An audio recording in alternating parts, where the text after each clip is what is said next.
سورۃ البقرہ کی ایک آیت میں اللہ تبارک و تعالی نے ارشاد فرمایا، یا ایھا الذین آمنوا لعلکم تتقون، تاکہ تم پرہیزگار متقی پرہیزگار بن جاؤ۔ اس آیت مبارکہ میں روزے کی فرضیت کا بیان ہے، اور شریعت اسلامیہ کے اندر حضرت آدم سے لے کر میرے محبوب علیہ الصلاۃ والسلام کی امت تک تمام امتوں پر روزے فرض تھے، لیکن نوعیت چینج تھی، ان کا جو حکم تھا وہ تبدیل تھا۔ جس طرح کسی امت پر جمعے کا روزہ فرض تھا، کسی امت پر ہر اسلامی مہینے کی تین دن کے روزے فرض تھے، 13، 14 اور 15۔ کسی امت پر عاشورے کا دن کا روزہ فرض تھا، اور ہماری امت میں بھی ابتدائی وقت میں ہر اسلامی ماہ کے 3 دن کے روزے فرض تھے، 13 اور 14 اور 15۔ پھر عاشورے کے روزہ فرض کر دیا گیا۔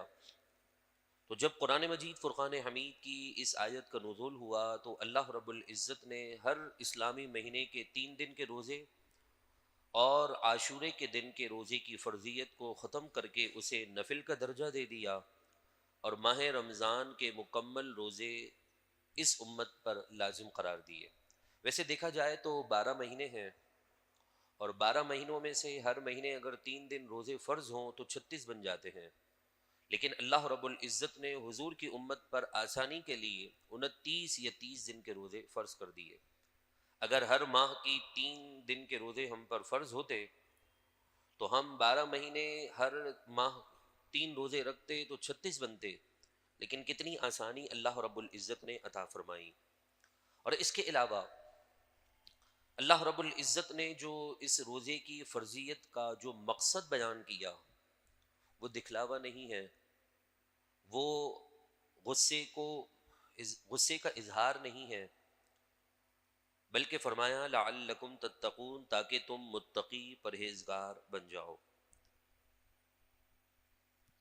دیکھا جائے تو اللہ تبارک و تعالی شوال المکرم سے لے کر اگلے سال کے شعبان تک پورے 11 مہینے ہمیں خوب رزق عطا فرماتا ہے۔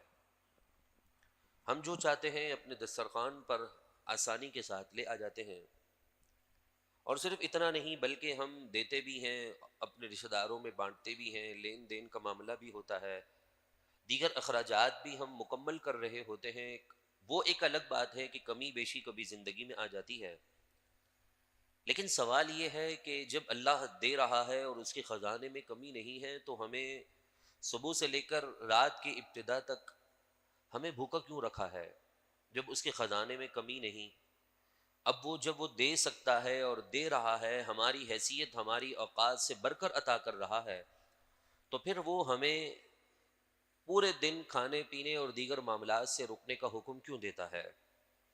حالانکہ ایک حدیث پاک میں اللہ کے نبی علیہ الصلاۃ والسلام کا یہ فرمان موجود ہے۔ حضرت سلمان فارسی رضی اللہ تعالیٰ عنہ فرماتے ہیں کہ حضور نے فرمایا کہ اس مہینے اللہ تبارک و تعالی مومنوں کا رزق بڑھا دیتا ہے۔ جب اللہ کے نبی کے فرمان میں یہ بات موجود ہے کہ اس مہینے روزی بڑھ جاتی ہے، رزق بڑھا دیا جاتا ہے، برکت آ جاتی ہے، تو پھر ہمیں کھانے پینے کی اشیاء سے کیوں روکا گیا؟ الٹا تو حکم یہ ہوتا کہ اور کھاؤ، اللہ کی نعمتوں کو استعمال کرو، شکر ادا کرو۔ لیکن یہاں پر اللہ رب العزت نے اس کا جواب دے دیا کہ لعلکم تتقون، تاکہ تم صبر کرنے والے بن جاؤ، پرہیزگاری اختیار کرنے والے بن جاؤ، تم اپنے آپ پر کنٹرول کرنے والے بن جاؤ کہ کھانا سامنے موجود ہے، پینا بھی موجود ہے، دیگر اشیاء بھی موجود ہیں، لیکن آپ اللہ کی محبت میں ہاتھ نہیں بڑھا رہے۔ جب آپ اللہ کے حکم پر 11 مہینے ایک طرف رکھ کے رمضان کے مہینے میں آپ حلال کو چھوڑ سکتے ہیں، تو لعلکم تتقون کی آیت میں یہ بھی بتا دیا گیا کہ پھر ان 11 مہینوں میں اللہ ہی کے حکم پر ہم حرام سے بھی اپنے آپ کو دور رکھ سکتے ہیں۔ لوگ کہتے ہیں کہ ہماری سگریٹ کی عادت نہیں جاتی، پان گٹکا ہمارے منہ میں نہ ہو تو ہم بے ہوش ہو جاتے ہیں یا ہم آپے سے باہر ہو جاتے ہیں۔ مجھے بتائیے، رمضان میں تو ہم نہیں کھاتے، لیکن اللہ صبر دے دیتا ہے نا۔ رمضان کے مہینے میں سگریٹ پینے والے سگریٹ چھوڑ دیتے ہیں، تمباکو کھانے والے تمباکو کی چیزیں چھوڑ دیتے ہیں، وہ اللہ رب العزت کے حکم پر کر رہے ہیں۔ تو جب اگر ہم یہ ارادہ کر لینا کہ میں نے یہ کام کرنا ہے تو اللہ کی غیبی مدد آ ہی جاتی ہے۔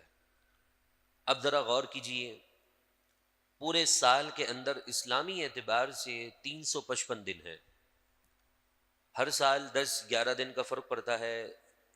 انگریزی سالوں کے اعتبار سے یعنی عیسوی سالوں کے اعتبار سے 365 دن بنتے ہیں، لیکن اسلامی سال کے اعتبار سے 354 یا 355 دن بنتے ہیں سال بھر کے اندر۔ اگر آپ 355 دن کاؤنٹ کریں یا 54 دن کاؤنٹ کریں تو اس کے اعتبار سے یہ 29-30 دن کی گنتی تھوڑی سی ہے۔ جس طرح ہم بزنس مین کہتے ہیں کہ یار یہ 4 دن کی بات ہے، ہفتے میں ایک دن بدھ بازار لگتا ہے، ہفتے میں ایک دن ہفتے کا بازار لگتا ہے، اتوار بازار لگتا ہے، تو اگر میں ایک دن کم سویا تو کیا ہوا، 2 دن زیادہ سو لوں گا، اگلے 2 دن محنت کر لوں گا یا اس سے زیادہ سامان حاصل کر لوں گا یا نیند پوری کر لوں گا۔ یہ ایک دن تو ہے میرا بازار میں کھڑے ہونے کا، انسان اپنے آپ کو تھکا دیتا ہے کیونکہ اس کی نظر میں 7 کے مقابلے میں ایک دن کم ہوتا ہے۔ اگر 7 کے 7 دن بازار لگے تو شاید وہ محنت جو اتوار بازار کے لیے کرتا ہے وہ پورے ہفتے کے لیے نہ کر پائے، وہ کوشش نہ کر پائے۔ تو جہاں 7 کے مقابلے میں ایک کم لگتا ہے اور 355 دن کے مقابلے میں 29-30 دن کم ہیں، تو تبھی تو قرآن مجید فرقان حمید نے اگلی ہی آیت میں فرمایا ایام معدودات، یہ روزے رکھنے کے دن پورا سال نہیں ہے، صرف گنتی کے چند دن ہیں، 29 ہیں یا 30 دن ہیں، بس اس میں محنت کر لو، کوشش کر لو، اپنے آپ کو سدھار لو، پریکٹس ایسی کر لو کہ اگلے 11 ماہ بھی تمہارے اوپر شیطان کا حملہ نہ ہو سکے۔ یہ گنتی کے چند دن ہیں۔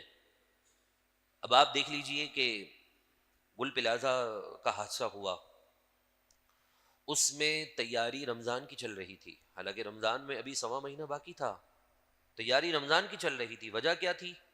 وجہ یہ تھی کہ اس کے اندر وہاں پر موجود جو کاروباری حضرات تھے انہوں نے پہلے سے آرڈر دے دیے تھے، آج رات ان کے کنٹینر اترنے تھے، جس رات ان کے یہ حادثہ ہو گیا۔ کنٹینر اتریں گے تو کیوں اتریں گے؟ کیوں اتر رہے ہیں؟ کیوں رمضان کی تیاری کر رہے ہیں۔ جب ایک کامیاب بزنس مین ہو کر وہ بندہ یہ سوچ سکتا تھا کہ مجھے رمضان کی تیاری کے لیے پہلے سے اپنے گوڈاؤن میں سامان ڈالنا ہے، دکان کو پورا کرنا ہے، تو ہم تو دین کے تاجر ہیں نا، ہم دین اور آخرت کے تاجر ہیں۔ قرآن مجید فرقان حمید نے کیا فرمایا؟ ان اللہ اشتری من المؤمنین انفسهم واموالهم بان لهم الجنہ، اللہ نے مومنوں کی جان اور ان کا مال خرید لیا ہے جنت کے عوض میں، ہم تو بک چکے ہیں جنت کے عوض میں۔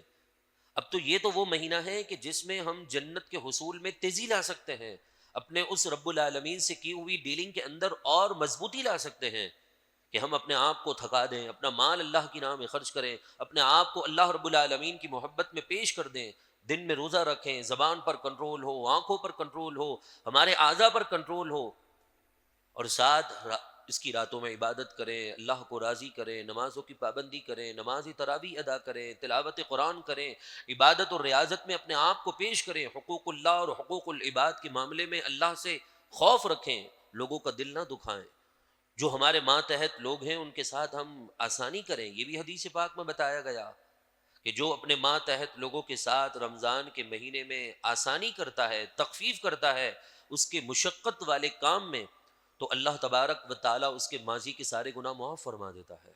کتنی بخشش ہے۔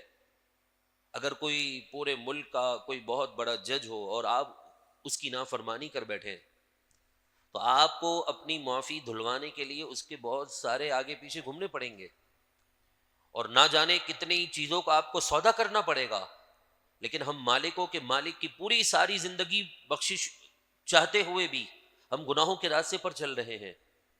لیکن اب کیا حکم ہوا کہ اپنے ماتحت لوگوں پر آسانی کرو گے، ماضی کے 65 سال ہوں، 70 سال ہوں، 30 سال ہوں، 25 سال ہوں، جتنے سال بھی ہوں گے تمہارے، اگر واقعی میں تم نے میری محبت میں اپنے ماتحت لوگوں پر آسانی کی تو اللہ تمہارے سارے گناہ معاف فرما دے گا۔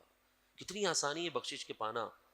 اور پھر حدیث پاک میں کیا فرمایا کہ جس نے رمضان کا مہینہ پایا، اللہ کی محبت میں اپنے نفس پر کنٹرول حاصل کرنے کے لیے روزے رکھے رمضان کے مہینے کے، غفر له ما تقدم، اللہ تبارک و تعالیٰ کے محبوب کا فرمان ہے کہ اللہ رب العزت اس کے ماضی کے تمام گناہ معاف فرما دیتا ہے۔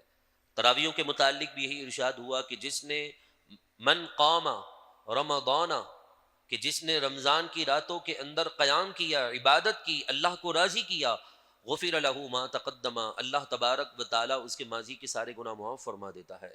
گناہوں کی بخشش پانے کا یہ مہینہ آنے والا ہے، اس کے اندر ہمیں اپنے آپ کو بدلنا ہوگا۔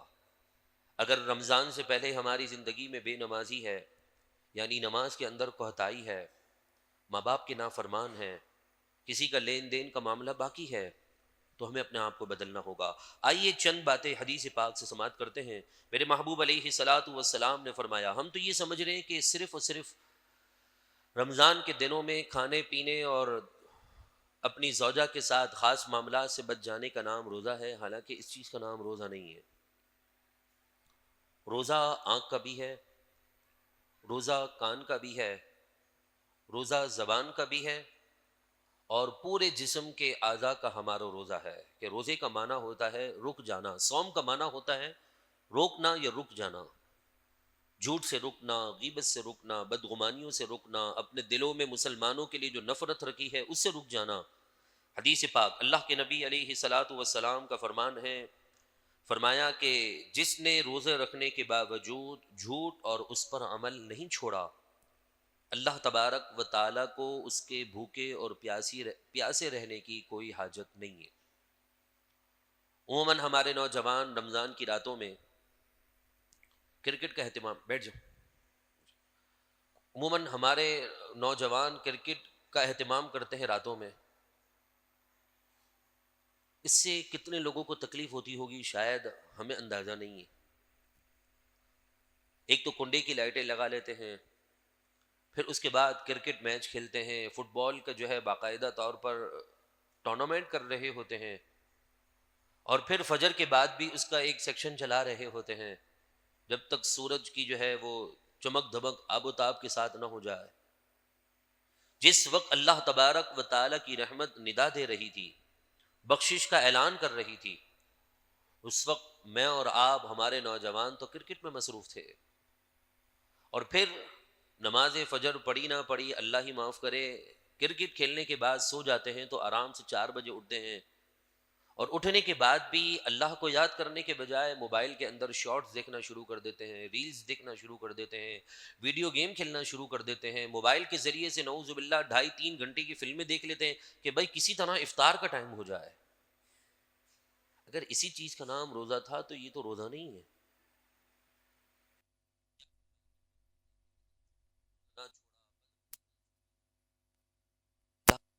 کو اس بندے کے کھانے پینے کی چیزوں کو چھوڑ دینا، کیونکہ میرا رب تو کھلانے کو پسند کرتا ہے کہ میری امت یعنی میرے محبوب کی امت کھائے، میرے لوگ کھائیں، تو اس کے اندر حکمت ہے۔ لیکن افسوس ہم تو یہ سمجھے کہ صرف کھانے پینے سے رک جانے کا نام روزہ ہے۔ ایک اور حدیث پاک میں اللہ کے نبی علیہ الصلاۃ والسلام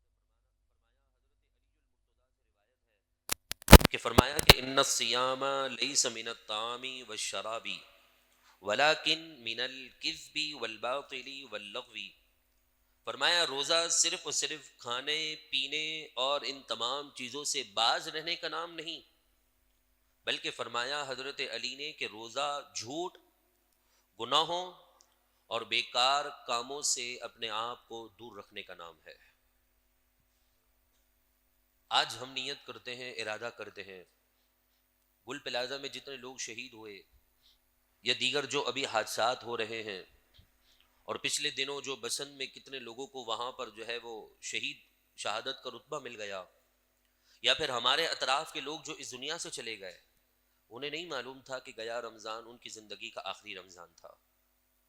ہمیں تو موت کا درس حدیث پاک میں یہ ملا کہ ایک نماز پڑھ لی نا تو اگلی نماز کا بھی تمہیں پتہ نہیں ہے کہ تمہیں موقع ملے گا کہ نہیں ملے گا، ہر نماز کو آخری نماز سمجھ کر پڑھو۔ اتنا تک حکم ہے کہ لقمہ منہ میں ڈال دیا، اب چبانے کے بعد نیچے اتارنے کا بھی موقع نہیں ملے گا۔ اس قدر موت کو اپنے نزدیک سمجھو۔ ہم تو یہ سال گزرنے کے بعد اگلے رمضان کی تیاریوں میں مصروف ہو جاتے کہ اگلے سال آئے گا نا تو پھر روزے صحیح طور پر رکھ لیں گے۔ اگلا دیکھا کس نے ہے؟ اگلا لمحہ کس نے دیکھا ہے؟ کتنے نوجوان ایسے ہیں کہ خبر ملتی ہے کہ جی اس کا انتقال ہو گیا، آپ کہتے ہیں کل تو میری ملاقات ہوئی تھی، ابھی 2 گھنٹے پہلے تو میری اس سے بات ہوئی ہے۔ ہمیں اندازہ نہیں ہوتا نا کہ موت کب آ جائے، لہذا اللہ موقع دے رہا ہے تو اس سال ہمیں اپنے آپ کو بدلنا ہوگا۔ نمازوں میں کوتاہی سستی ہے، اس کو ختم کرنا ہوگا۔ ہم مسلمان چاند دیکھ کر نہیں ہوئے ہیں کہ ایک چاند کو دیکھ کر ہم نمازی بن جائیں اور ایک چاند کو دیکھ کر ہم مسجدوں کو ویران کر دیں۔ یہ کل مثال میں نے بھی دی، آج واپس دیتا ہوں کہ اگر اچانک 29 شعبان کو اعلان ہو جائے کہ چاند ہو گیا ہے، مغرب کی نماز کے ساتھ ہی عشاء کی نماز میں بھرمار لگ جائے گی، مسجد فل کی ساری مسجدیں فل ہو جائیں گی، اور ابھی نماز تراویح شروع ہونے لگی تھی کہ پھر جو ہے اعلان ہو جائے کہ نہیں جی اعلان غلط تھا، اعلان ہم بیک کر رہے ہیں، یعنی ہم واپس لے رہے ہیں اپنا اعلان، تو دیکھیے گا اس وقت ہم مسجدوں سے چلے جائیں گے۔ حالانکہ ہم تو جو ہے وہ تراویح کی 20 رکعتیں مکمل پڑھنے کی نیت سے آئے تھے، اس وقت ہم وتر بھی نہیں پڑھیں گے، سنت نفل بھی لوگ چھوڑ دیں گے، فرض پڑھ کر چلے جائیں گے۔ کیوں؟ چاند دیکھ کر مسلمان ہوئے ہیں، حالانکہ اس وقت شیطان تو بند نہیں ہوا۔ آپ یہ دلیل دے دیں کہ حضرت شیطان بند ہو گیا نا تو اب انرجی مل گئی ہے، شیطان تو بند ہوا ہی نہیں تھا کیونکہ چاند تو نظر آیا نہیں۔ حدیث پاک میں آتا ہے کہ رمضان کا چاند آتا ہے تو شیطان کو جکڑ لیا جاتا ہے نا، باندھ دیا جاتا ہے اسے۔ رمضان تو آیا نہیں تھا، ہم سمجھے تھے غلط فہمی میں کہ رمضان آ گیا، اور ہم یہ سمجھے کہ جی رمضان آ چکا ہے، اب عبادت کرنی ہے اور مسجد کی طرف بڑھنا ہے۔ عبادت کا تعلق رمضان کے ساتھ نہیں ہے، عبادت کا تعلق رب کی محبت کے ساتھ ہے، کہ اگر آپ کا اور رب کی محبت کا تعلق مضبوط ہوگا نا تو پھر آپ کے لیے رمضان کیا، رجب کیا، شعبان کیا، محرم کیا، کوئی بھی مہینہ ہو، آپ اس میں عبادت میں اپنے آپ کو پیش کرنے والے ہوں گے، کیونکہ آپ کا تعلق مہینوں اور دنوں کے ساتھ نہیں ہے، آپ کا تعلق اس مالک کے ساتھ ہے جو مالک آپ کو ماں کے پیٹ میں بھی روزی دے رہا ہے، وہ مالک آپ کو آپ کی حیثیت اوقات سے بڑھ کر عزتیں اور روزیاں عطا کر رہا ہے۔ اس سے جب آپ کا اور میرا تعلق مضبوط ہو جائے گا تو پھر ہم یہ نہیں دیکھیں گے کہ جمعے کا دن ہے تو میں جمعے کی نماز کے لیے پہنچوں، بس بلاوے کی بات ہوگی، رب کی طرف سے محبت کی دعوت ہوگی تو ہم فجر میں بھی اسی طرح دورے دورے چلے آ جائیں گے۔ یہ کب ہوگا؟ جب میرا اور آپ کا تعلق رب کی محبت کے ساتھ مضبوط ہو جائے گا۔ اب مجھے بتائیے کہ جتنے لوگ بیچارے اس دنیا سے چلے گئے انہیں تو نہیں معلوم تھا نا، اور اگر بالفرض یوں سمجھ لیجئے کہ رمضان المبارک کا 29واں روزہ آ جائے اور اس میں یہ اعلان ہو جائے کہ جی ابھی اعلان ہونے میں تاخیر ہو، ہم نماز عشاء کے لیے آ جائیں، آخری نماز تراویح سمجھ کر کے آج تو 30ویں ہے تو چلو یار پھر مسجد میں جا کر نماز پڑھ لوں، جماعت سے 5 منٹ پہلے اعلان ہو جائے کہ جی چاند ہو گیا، فرض پڑھنے میں بھی ہماری جان جاری ہوتی ہے، ہمت ٹوٹ جاتی ہے، کیونکہ شیطان تو پہلے سے آزاد ہو چکا تھا۔ وہی دلیل کہ جی شیطان آزاد ہو گیا نا تو اب ہمارے اوپر اٹیک کر رہا ہے تو ہم سست ہوتے جا رہے ہیں۔ شیطان ہمارے رویت ہلال کمیٹی کے اعلان سے آزاد نہیں ہوا ہے، شیطان تو اللہ رب العالمین کے حکم سے چاند دکھتے ہی آزاد ہو گیا، پتہ ہمیں بعد میں چلا ہے۔ تو وہ جو مغرب سے لے کر عشاء تک کا وقت تھا 29 رمضان کا، اس میں تو شیطان آزاد تھا۔ کیوں؟ ہمارے اندر انرجی تھی، کیونکہ ہم نے دماغ بنا کر رکھا ہوا تھا کہ ابھی ایک رات باقی ہے، اور جو شیطان کے اور نفس امارہ کے ہم پر جو حملے ہو رہے تھے ہم ان کو جھڑک رہے تھے، نہیں نہیں ابھی تو رمضان باقی ہے، اور جب کنفرم ہو گیا کہ جی رمضان تو چلا گیا تو ہم خود اپنے آپ کو ڈھیلا کر دیتے ہیں۔ شیطان نہیں کرتا ہے، شیطان تو صرف ایک نشان مارتا ہے اور اس پر کام ہم کر رہے ہوتے ہیں، تو لہذا ہر برے کام کا وبال شیطان پر مت ڈالیں، اپنے اوپر بھی رکھیں کہ آپ کو شرمندہ ہونا پڑے۔ جب آپ اپنے سارے معاملات کا وبال کسی اور پر ڈالیں گے نا تو پھر آپ کو توبہ کی توفیق نہیں ملے گی، پھر آپ کو اور مجھے شرمندگی کے ساتھ احساس پیدا کر کے اپنے آپ کو آگے بڑھانے کا موقع نہیں ملے گا۔ ہم تو یہ سمجھیں گے کہ یار فلاں نے کام کیا ہے، کوئی برائی مجھ سے ہو جائے میں اس کا الزام لگا کر جی ان پر ڈال دوں تو میں تو اپنی نظر میں بالکل پاک صاف ہو گیا، تو اب مجھے توبہ کی توفیق کس سے ملے گی؟ اگر ایسا ہی کام آپ بھی کریں گے کہ اپنے گناہوں کا وبال کسی اور پر ڈال دیں گے تو پھر آپ کو توبہ کی توفیق نہیں ملے گی، آپ کو احساس پیدا نہیں ہوگا۔ یہ مہینہ احساس پیدا کرنے کا ہے۔ حدیث پاک میں آتا ہے کہ رمضان کا مہینہ ایسا بابرکت مہینہ ہے کہ جس میں ایک رات اس میں اللہ نے ایسی رکھی ہے جو 1000 مہینوں سے بہتر ہے۔ یہ صبر کا مہینہ ہے، وابلہ مچانے کا مہینہ نہیں ہے۔ آپ اپنے گھر کی خواتین کو یہ کہیں کہ جی اس دفعہ اگر آپ زیادہ آئٹم نہیں بھی بنائیں گی نا تو میں صبر سے کھا لوں گا، 11 مہینے بھی تو میرا رب مجھے کھلا ہی رہا ہے نا، ایسا تو ہے نہیں کہ میں 11 مہینے بھوکا رہا اور ایک ہی مہینے کھاؤں گا، 11 مہینے بھی ہم کھا ہی رہے نا، ضروری تھوڑی ہے کہ ہم فرائی کھائیں، فروٹ چاٹ کھائیں اور دیگر چیزیں کھا رہے ہوں افطاری میں، جس کی وجہ سے شہری کا الگ اہتمام کرنے کے لیے ہمارے گھر کی خواتین قرآن اور حدیث کی زینت بننے کے بجائے، مصلوں کی زینت بننے کے بجائے کچن کی زینت بنی ہوئی ہوتی ہیں۔ شہری میں آپ کو اچھا دینا ہے، سحری کر کے فارغ ہوتی ہیں تو ان کو برتن دھونے کی ٹینشن ہو جاتی ہے، ابھی 2-3 گھنٹے گزرتے نہیں ہیں کہ پھر پورے گھر کی افطاری کا اہتمام کرنے کے لیے لگ جاتی ہیں. وہ فرائے بنانی ہے تو آج یہ بنانا ہے، تو آج سموسے بنانے، تو آج وانٹون بنانا ہے، تو آج یہ بنانا ہے، آج وہ بنانا ہے. کیوں ہم اپنی عورتوں پر جو ہے وہ اتنا لوڈ ڈال رہے ہیں؟ حدیث پاک نہیں سنی؟ حدیث پاک نے فرمایا جو اپنے ماتحت لوگ پر، بیویاں ہمارے ماتحت آتی ہیں، شوہر کو اللہ نے گھر کا حاکم بنایا ہے، بیویاں ہمارے انڈر میں آتی ہیں، ماتحت ہیں. فرمایا جو اپنے ماتحت پر اس مہینے آسانی کرتا ہے، اللہ اس کے گناہوں کو معاف کر دیتا ہے، اس کی بخشش کر دیتا ہے. تو کیوں ہم اپنی گھر کی خواتین کو جو ہے وہ اس قدر لوڈ ڈال رہے ہیں؟ ہم یہ کہہ دیں کہ ٹھیک ہے کوئی بات نہیں، آج آپ سے نہیں ہوتا کوئی بات نہیں، ہم باہر سے منگا کے کھا لیں گے. کھجور پانی بھی گھر میں موجود ہے نا، دیگر اور بھی چیزیں موجود ہیں فریج میں، نیا کل کا گرم کر کے کھا لیتے ہیں. رزق ہے نا. لیکن افسوس کہ ہم کیا کر رہے ہیں، اپنے گھر کی خواتین کو پریشان کیے ہوئے ہیں. وہ دین سے دور ہیں، ہمارے بچوں کی تربیت نہیں ہو رہی، اور پھر جب بچوں کی تربیت نہیں ہوتی وہ ہماری سامنے آنکھوں کے سامنے آنکھیں دکھا رہے ہوتے ہیں. یا اللہ نہ کرے بچیوں کے معاملات میں ہمارے والدین کو سر جھکانا پڑ جاتا ہے تو ہم الزام بچیوں پہ لگا دیتے ہیں، پورے خاندان پر بات آ جاتی ہے. لہذا ضرورت اس بات کی ہے کہ اللہ نے موقع دیا ہے تو ہم رمضان میں اپنے آپ کو بدلیں، اور اپنے آپ کو بدلنے کے ساتھ اپنے ماتحت لوگوں پر، آپ مسجدوں میں بچوں کو ضرور لے کر آئیں، منع نہیں ہے، لیکن آپ اپنے ساتھ بچوں کو بٹھائیں. جیسے ہی ہمارے بھائی بیٹھے ہوئے تیسری صف میں، ماشاءاللہ کتنا پیارا بچہ ہے ان کا، اپنے والد کے ساتھ بیٹھا ہوا ہے. آپ بچوں کو مسجد میں لے کر نہیں آئیں گے تو بچے مسجد کا احترام نہیں جانیں گے. آپ بچوں کو لا کر ویسے پیچھے نہ چھوڑ دیں، اوپر نہ چھوڑ دیں، بلکہ اپنے ساتھ لے کر آئیں، اپنے برابر میں کھڑا رکھیں. کوشش کریں آپ بھی کونے پر رہیں. ہمارے ناصر بھائی وہاں بیٹھے ہوئے ہیں، دیکھیں بالکل اپنے بچے کو لے کر آئیں، ساتھ لے کر بیٹھے ہوئے ہیں. آج آپ اپنی اولاد کو لے کر آئیں گے، بچوں کو اپنے ساتھ بٹھائیں گے، تو ہوگا یہ کہ آپ کے بچوں کو بھی مسجد کے تقدس کا احترام کا پتہ چلے گا. ورنہ ہوگا یہ کہ آپ کا جنازہ یہاں پڑا ہوگا اور آپ کے بچے باہر اپنے بوسوں کے ساتھ یا اپنے سیٹھوں کے ساتھ گپ شپ میں لگے ہوں گے، تمہارے فلانے معاملے کا ڈیل کا کیا ہوا بھائی؟ یہ جنازے میں دیکھا ہے، ایسا نہیں ہے. جنازے کے ساتھ گاڑی میں جا رہے ہیں، آگے والے لوگ خاموش بیٹھے ہوئے، پیچھے والے بزنس کے معاملے میں ڈسکس کر رہے ہیں. وہ کیوں ہوتا ہے؟ کیونکہ ہم دین سے اپنے آپ کو دور کیے ہوئے ہیں، ہم نے اپنے بچوں کو دین کے قریب نہیں کیا ہے. لہذا ضرورت اس بات کی ہے کہ ہم اپنے گھر کی خواتین کو بھی مسجد کے قریب کریں، دین کے قریب کریں. الحمدللہ ہماری اسی مسجد میں 27 روزہ نماز تراویح کا اہتمام مرد و خواتین دونوں کے لیے رکھا گیا ہے. خواتین کے لیے اوپر کے پورشن میں اہتمام ہے، بالکل با پردہ اہتمام ہے. اپنے گھر کی خواتین کو ساتھ لے کر آئیں. آپ کہیں بھائی مجھے ضرورت نہیں کھانے پینے کی، جو نصیب میں ہوگا میں کھا لوں گا، چلو نماز کے لیے چلو، 21 منٹ کا درس ہے سنو. ایک بات تو سیکھ لیں گے نا. اگر آپ کی خاتون ایک بات سیکھ لے، آپ کی بیوی آپ کی بچی ایک بات سیکھ لے اور اس پر عمل کر لے، آپ کے لیے کتنا ثواب جاریہ ہے. آپ کے گھر کے اندر جو لڑائی جھگڑے وہ سب ختم، سکون اور اطمینان رہے گا. آپ روزی کما سکتے ہیں، گھر کے اندر بہترین قسم کے کھانے لا سکتے ہیں، لیکن سکون اپنے گھر میں نہیں لا سکتے. سکون آپ کو صرف اور صرف کلام کے ذریعے سے ملے گا، دین کے قریب ہونے کی وجہ سے ملے گا.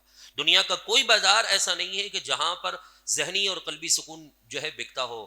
اگر ذہنی اور قلبی سکون کہیں ملتا ہے تو وہ اللہ کے ذکر میں ملتا ہے، اور قرآن کی آیتوں میں اور حدیث پاک سمجھنے میں ملتا ہے. ہاتھ اٹھا کر دعا کریں، اللہ ہمیں رمضان کی قدر نصیب فرمائیں، رمضان کی بہاریں دیکھنا نصیب فرمائیں. حدیث پاک میں آتا ہے میرے محبوب اس طرح دعا کرتے تھے کہ یا اللہ ہمیں رمضان کا مہینہ دیکھنا نصیب کر دے. ہم بھی دعا کرتے ہیں حضور کے فرمان کے صدقے سے ہمیں رمضان میں بہاریں عطا کر دے، رمضان میں برکتیں عطا کر دے، رمضان میں رمضان آنے سے پہلے ہمارے معاملات آسان کر دے. جس کا لینا ہے لینا آسان کر دے، جس کا دینا ہے دینا آسان کر دے. ارے اللہ ہمیں اس رمضان کی صحیح معنوں میں قدر کرتے ہوئے اس میں خوب تیری عبادت کر کے اپنے آپ کو مکمل تیار کرنے کی توفیق عطا فرما. جس طرح ہم رمضان کی بہاریں دیکھ رہے ہیں، عید کی خوشیاں دیکھیں گے، اے اللہ تیری بارگاہ میں دعا ہے حضور کی ساری امت کو رمضان کی بہاریں اور عید کی خوشیاں نصیب فرما دے. خصوصاً فلسطین کے مسلمانوں کو آزادی عطا فرما. ارے اللہ یہ ویلنٹائن ڈے کے نام پر امت مسلمہ کو بے حیائی فحاشی کی طرف دھکیلا جا رہا ہے. اے اللہ امت مسلمہ کے نوجوان بچے اور بچیوں کو بے حیائی سے نجات عطا فرما، اور ہمارے گھروں میں خیر و برکت کا نزول فرما. آمین. وما علینا الا البلاغ.